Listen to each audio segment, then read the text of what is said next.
Первый из них – это вопрос выбора профессий после окончания школы. И второй вопрос – противодействия вовлечению в идеологию терроризма и экстремизма.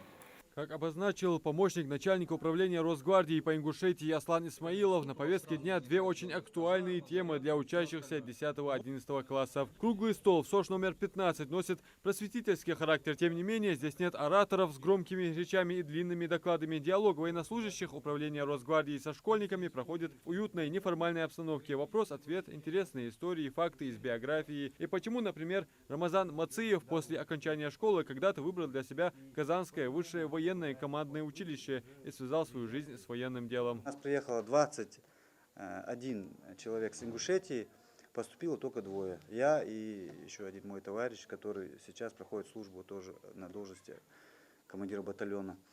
Дальше по учебе. Есть привилегии у спортсменов, потому что когда мы поступили, спрашивали, кто чем занимался на гражданке. Поднимаете руку, говорите, я футболист, я там боксер, я там борец. И вас определяют в разные секции, дают вам возможность проявить себя.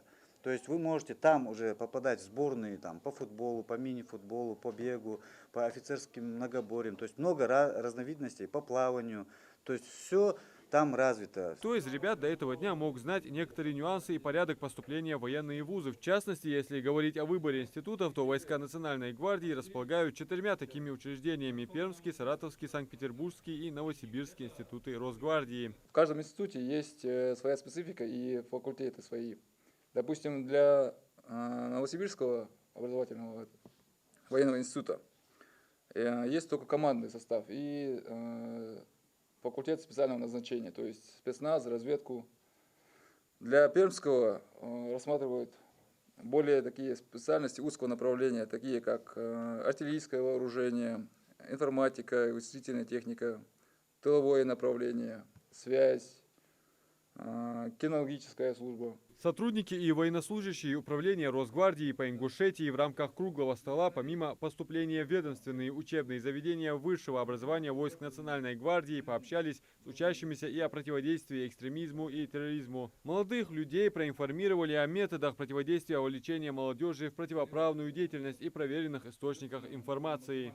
Мероприятие в целом является одним из цикла, который мы готовим в целях агитации для поступления на службу в войска Национальной гвардии.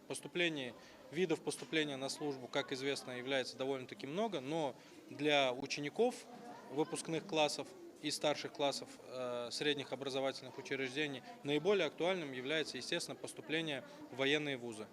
И в этой связи мы решили осветить все темы, которые касаются этого вопроса, а также все сопутствующие темы, в том числе и то самое противодействие идеологии экстремизма и терроризма.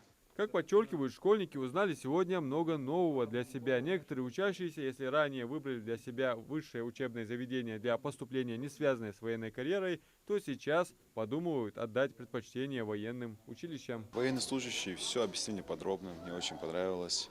Я слушал, очень увлекаясь. И, возможно, среди этих ребят сейчас находятся будущие офицеры и командиры, которые своей доблестью и отвагой еще раз напомнят: Ингушетия богата героями. Адам Мережков, Султан Магушков, Магаз 24.